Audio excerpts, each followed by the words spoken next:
minutes. Thank you very much. Honorable General Zahir, Honorable General Jaffrey, distinguished guests and audience, Assalamu alaikum. Last talk of the I stand between you and the iftari.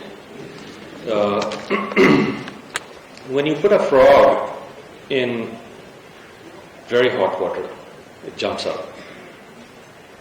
But when you put a frog in lukewarm water, rather cold or agreeable temperature water, he tends to sit. And if you start the heat on gradually after he sits there, it gets warm, his muscles get relaxed, you increase the heat, his muscles gets more relaxed, you increase the heat even more to a point where he now becomes so lethargic and his muscles are so weak that he cannot jump out. And at that stage, if you increase the heat, he's dead. If they throw bombs on us, we respond with bombs. If they get into sedition, which they have since the last 15, 16 years, maybe a bit longer than that perhaps, and we say, well, this is not a security issue, so alright, so there's some mischievous people saying this and that over here, oh, we'll fix them and so forth. And suddenly you see that half a generation has gone by and they have socialized into believing completely wrong things as far as matters of our national life are concerned and our security is concerned. At that time, it's too late. It's like that frog. A lot of wonderful things have been said. Barakallahu feekum to all of you.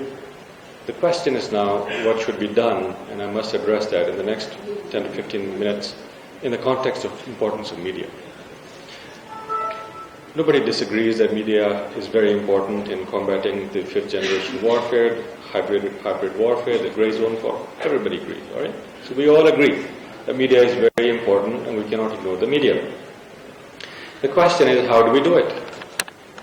Now we know that our channels of information in this country have been infiltrated. Ever since the false flag operation of 9/11, millions of people lost their lives, and the people who actually are responsible for doing it are those who actually control the economies and the polities of countries of North America and Western Europe. So this is the enemy actually. Their junior partners are the Hindu fascists across the border, and unfortunately Japan is on the wrong side of the history. It needs to correct its course, otherwise it will not make it. So this is the enemy. These people are evil. What else do you call those people who actually kill millions of people in a false flag operation and then at the same time lying through their teeth? And if I say this is day outside, they would say no, so this is night. Immanuel Kant, one of the Enlightenment philosophers, who actually spearheaded the project of modernity, said that enlightenment is nothing but mass deception. The white man has given the people of Asia and Africa a fraud, and they fell for it. I think it's time that we correct course. But this is not so easy, because that in which we will use the media to combat the narrative, the false narrative, and we have to give a counter narrative. Many of the people in our country today, especially our elite, actually believe in the narrative, the false narrative that is coming from outside. They're uncomfortable by the effect of that false narrative, but they don't understand. Either don't understand it, or they buy it. And the average person, I can guarantee you, the man in my village, doesn't understand the narrative. Forget about it. He doesn't even know what we're talking about. So it has to going to come back again to the elite. The cognitive elite, the money elite, I do not trust. The military elite, the military leadership is trustworthy. At this stage in time, you actually have no choice as civilians to pair up, join hands with the core of our country that gives it stability and order. And that's not the elected politicians who are sitting in the assembly. They're sold out. We only had 100 unpurchasable men in this country who could actually run the country effectively. But we actually don't have even that few. But they can be produced. It can be very easily produced. Now, the enemy has destroyed our, territory, life, infrastructure, our morale. If our morale is destroyed, that transforms our identity. and hence we lose the battle of hearts and mind. So in this hybrid warfare, it requires hybrid solutions. If the problems of our region, in this country at least, are linked to the region, then the solutions cannot come from the nation. They must also be regional. The solution to any problem must come from a different level of consciousness than that which actually produced the problem. Media we can gain control on. We can gain control on media by hook or crook. There will be consequences, but we can.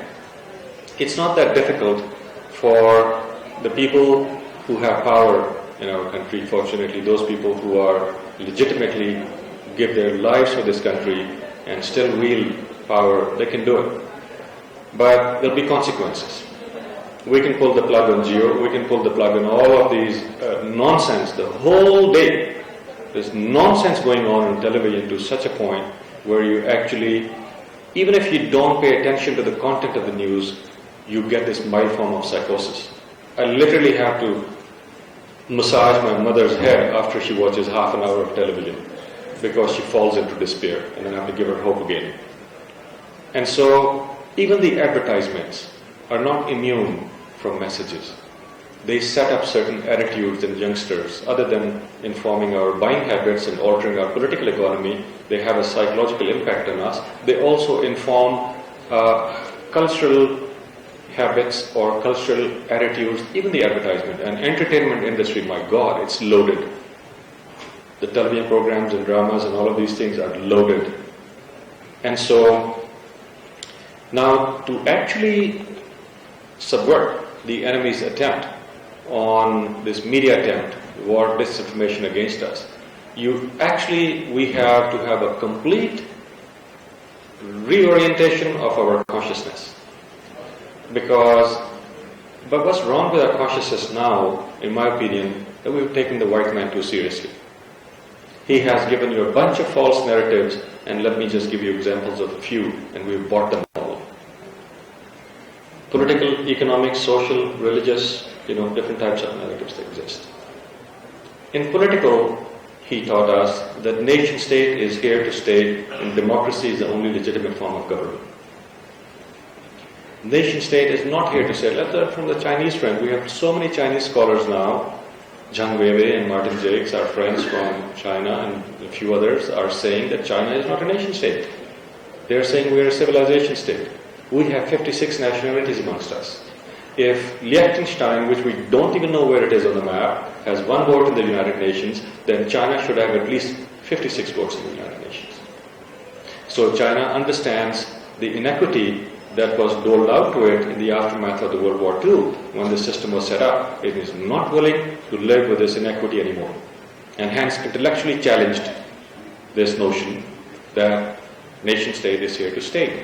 Secondly, the people who popularized the nation-state in Europe themselves have actually moved away from that because they are now into proxy warfare that requires transcending the boundaries of nation-state. They're into private military companies, Exceed, Dynacorp, Blackwater. They're into corporations having their own entities such as that. So there are exogenous pressures on the nation. It's not here to stay. Democracy as the only legitimate form of government is not true. Only the people who are deeply brainwashed who are deeply psychologically colonized will believe in such a notion that a system that was hatched 150 or 200 years ago in a small island called Britain would actually be useful for a country in 2018 in Asia, Pakistan. So it's an eyewash. What do we want the democracy for? We elect people and then they legislate so we can have development, right? The focus is development. We don't want to just philosophize, sit in the parliament and philosophize. You have to do something, right? So it's development. And all of the development in Europe and America actually came under totalitarian regimes, not under democracy. So the fact that democracy is a cause of development is a false notion. Democracy may be an effect of development. Sure. so-called democracy in the West, which is a liberal side democracy based on universal franchise and so forth, in which the assumption is that people rule. People don't rule anywhere in the world. There's always an elite that rules in the name of people. That has to be understood. So whether it's a people, whether it's something else, you have to invoke something, and that legitimizes. So we don't have to depend in democracy as the sole legitimizer of a certain regime. I ask my students this question often. So, would you like to be democratic and like India, same level of development? Or would you like to be like China or Singapore, have the same type of development, but have their political system and not like the Indian? 100% the hands go up, so we don't want to be like India. We want to be like China. All right? China, which actually is now cast as a dictatorship, as a communist dictatorship, a bad country, this and that, actually has more democracy than America. Look at the total number of the members of the Communist Party. Every 12th, 13th person of the society is a member of the Communist Party. I'm an affluent guy from my village near Sargodha, and in the last 5 years I couldn't get 1 kilometer of road made from my MNA whom I supported in the election. He couldn't even get me an electrical transformer. So I lack these two things still in my data. Now, had this been in China, I mean, there's a Communist Party office down the street, you go and talk to the junior guy, he sends something up, they ask us, look at what is the tax base of this area we're talking about, we want the development goodies. And if they don't have enough money in their taxes, of course, the center would pay something, but say, all right, we pay the hardware, your labor. But the things get built. Road gets built, power lines get built, bridges get built. So the paradigm is better because our structure is faulty. Because we hold on to this assumption that somebody told us that this is the only legitimate form of government, and with disconnectance, they're still showing us the white man's path. That if you do this, you'll be like Japan, and you'll be like South Korea, you'll be like America, you'll be like Canada. If you look at the possibility, we ever considered a possibility that if we were to become like the Americans, the whole of the third world, the African countries, Asian countries, Latin American countries, if we were to become like the US in terms of richness and our development, that means our pattern of production, consumption and waste would resemble theirs. And if that is so, then we would require 6.1 Earths to act as a sink to absorb the waste. It's physically impossible. We cannot be like that. That's why Chairman Xi Jinping said something very important in the last summit. He said, I want to have in China a moderately prosperous society. We don't wage war against poverty. Poverty is not everything to blame for. We need povertization of richer countries. My time is up, and this was the first few minutes of my presentation, but I will wrap up. Same thing, secularism is good, religion is a backward form of human consciousness, and so forth. I mean, these are ideas that came out in Europe about 300 years ago. It's old news. We need to move on. And so, how do we move on in terms of our realignment, intellectual realignment, which is in tune with our identity? Where does our identity come from? Two-nation theory come from? All of these things come from? It comes from our religion. It comes from our tradition. Tradition and religion are actually one and the same thing when you think spiritually, in spiritual terms. So, let's say China's soft power is not going to come from skyscrapers. US has them too. Chinese tradition has some things that America, which is the most anti-traditional society, doesn't have. Chinese destroyed their own tradition during the Cultural Revolution and then said, oops, we made a blunder, big mistake, we need to now repair this. Now they are repairing their own tradition. You go travel China, you'll see towns and towns of resuscitating their old buildings, old structure, old forms of music, many of these dances, dresses, a lot of these things are coming in. The Chinese are making money out of them. So the soft power of China, China's hard power is going to come from its tradition. Its modernity is not going to be spearheaded by modernism, which looks at tradition and religion as a backward form of human consciousness. Its modernization project is coming and being inspired by Chinese tradition of 5,000 years old. And so where is our inspiration for our modernization going to come from? It's going to come from Islam. It's going to come from our cultural past in this area also. But that itself is also linked to religion called Hinduism, Punjab and Sindh only, And that's not that what is practiced in India today. That has been completely perverted for almost 1,000 years, and its worst form has come out since the days of Arya Samaj, which has led directly to Hindu fascism today. So we understand that we don't do that. But at the same time, we have respect for all the minorities. The Christians, they go back and they get inspiration from Christ. We have no problem with that. Our border Hindus in Balochistan and Sindh and so forth, continue to get the inspiration from Vedas. We have no problem with that. But we have a problem with our eyes shut, with like that frog. We just do nothing about all these false narratives that come to us every day, and we don't notice them because we never appraise them on the sort of gnosis which comes from our theory of knowledge and our worldview, which is not deficient than any other worldview. And I would actually say that the Islamic civilization has been the most universal civilization ever in the history. China had an overlap of state and civilization. India had civilization, somewhat fractured also, but not state, but civilization. But Muslim world civilization was too large. It was global. It was a system of sub-civilization states. Pakistan is a country that actually kept four ethnic divisions, provinces, languages came together. This had never happened in the history before. We are outliers in comparative and cross-national studies. Switzerland, Pakistan, Israel, not normal nation states. And the Israelis, as soon as Israel was formed a year after Pakistan, said we have to look at this country very carefully, Pakistan, because this is built on a logic that if the Arabs sniffed it, we've had it. So this is actually from its very birth a transnational union of 4 big nationalities and a few smaller ones. Is there any reason there couldn't be inducted a few others?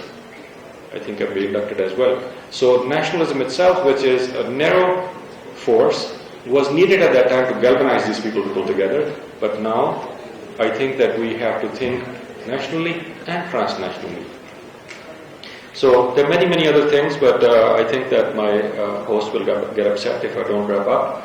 And Jazakumullah khair. Sorry? Pardon? वो popular demand से ये request आई है sir. I saw up to Jam Sahab. We decided to not have a question because we don't have. All right, sir. I think I get the feeling that you like what I'm saying, but so now now this is again we have to be very, very careful when it comes to fundamentalism. That one of the narratives we have here, 2 institutions in when I served here for the last 11 years before joining NDU, which is a very natural and the right place for me, the National Defense University, but before this I was at LAMS, 11 years. I was a villain at LAMS. Why? Because I did not go along with a hyper-materialist narrative in which, India is a shining city in the hill, is so democratic, Pakistan is so bad, Pakistani military is so bad, ISI is evil. That's the narrative that goes on. Secular fundamentalism of another type. And then I was also have been a research fellow at International Islamic University. Now the first one is funded by USAID. The second one is funded by the Friends of USAID, our brothers from Saudi. And there, the discourse is that we know that we have the truth, therefore you must be wrong. In the Department of Comparative Religions, competitive religion is taught. Bhai, hame to pata hai, we are Muslims, we know that we are superior and we are better and everything. You Buddhist or Hindu or whatever you are, you run of the mill, you are not going to paradise. And you, Shia, no, he's Sunni, sorry. You are also going to hell. Sufi, he's also going to hell. Bidda, wallahi. And so, in the end of the day, it's just a few of them that are going through the gates of paradise. Now this is, again, fundamentalism is not new. In Islam, of course, it hit us in this form, but in Hinduism it was worse. Arya Samaj movement. In Zionism, which was the first fundamentalism to come out in the 1890s, was actually set the stage for all of this. And now we have Christian right. The biggest support for the state of Israel comes from the Christian right. It does not come from Israel. And our people, many of us, do not understand that. And so that's another scary type of fundamentalism. Out of all the comparative fundamentalism, I think the Muslim fundamentalism is actually less scary, intellectually speaking. Why? Because you can still talk to the fiery mullah on the basis of Sharia, because we practice both of them. I can rattle up the same amount of the Quran that he can. And so, but unfortunately, the reason what has happened that our elite has gone into adopting a completely secular way of life, and so religion has gone to less intelligent people. And hence, by nature, in which modernity, which reduces the scope of things, nationalism, my country, right or wrong, the rest of the world can go to hell, very exclusive. Similarly, this fundamentalist thing operates the same way, is established exclusivity. Traditional Islam, by nature, of course, was very inclusive. And so we need to resuscitate that and combine it with most sophisticated form of modernity that we can produce. Modernization is a process which we will use. Modernism we will not use because it's a set of ideologies which is passé. It's redundant, it's gone. That ideology has led to a world like this. That's the type of ideas and reality have a connection. So that consciousness has led to a world like this, in which you have had these false paradigms that paraded as reality. People bought them. First of all, the white world bought them. That emanated from themselves. And then gradually the non-West bought them. But let me tell you also that the Chinese are a step ahead, because I think that they have cleverly intellectually evaluated, and I'm in a constant parlance with the Chinese scholars these days in trying to find common ground with some things like that. And last time my question from China was, why don't you allow feminism? You know, I think Mr. Chow talked about polarization caused by gender. It's very, very important. Now here, if anybody says man and woman are not equal, oh my God, these ladies will come and crack our head open. But are they really equal? Equality can only be, this is philosophy, equality can only be measured in quantity, never in quality. Only be measured in quantity, never in quality. 2 pounds of sugar equals 2 pounds of sugar. But does the smell of rose equal the smell of jasmine? The question is absurd. Both are beautiful. The difference between them is qualitative, not quantitative. Hence, there is no equality between rose and jasmine. They're both beautiful. The difference between men and women are qualitative, not quantitative. Hence, the question of equality is redundant. Right. So, now, if you look at this metaphysically, Allah says in the Quran, قُلْ هَلْ يَسْتَوِي الَّذِينَ يَعْلَمُونَ وَالَّذِينَ لَا يَعْلَمُونَ. Those who know and those who do not, are they equal? There is no equality anywhere in the world or in the heavens. There's always darajat. And that depends on your good deeds. And so, now if I had said that, I invited Asma Jahangir and Hina Jilani to my television program once, and in the middle of the program, because of my discourse, I'm frank. Yes, one of them actually got into a fight with my other host because this issue was so sensitive. The point that I want to make is this, and I'll wrap up now finally. Thank you for allowing me extra time. The point that I want to make is this, that things are so obvious in front of us, but yet we cannot see them. This is the nature. This is the nature of sedition, which is used. That it's right there in front of you, but you can't see it. And that reminds me of a very tiny story that I stopped. Once upon a time, Mullah Nasruddin was actually becoming very rich. And people asked him, how official walked up to him after he retired and asked, how did you become rich? He said, I'll tell you the secret. I used to take my donkeys filled with nothing and evade the tax because you kept on searching the bags and I had nothing in the bag, so I had no custom duty. I was actually smuggling the donkeys, not the bags. And so things are very, very, those things that are in front of our eyes, sometimes we can't see them. And I think here we need an elite of seers backed up by doers, cognitively backed by our military leadership and all of the civil society to get out of this intellectually first. Is that what like that?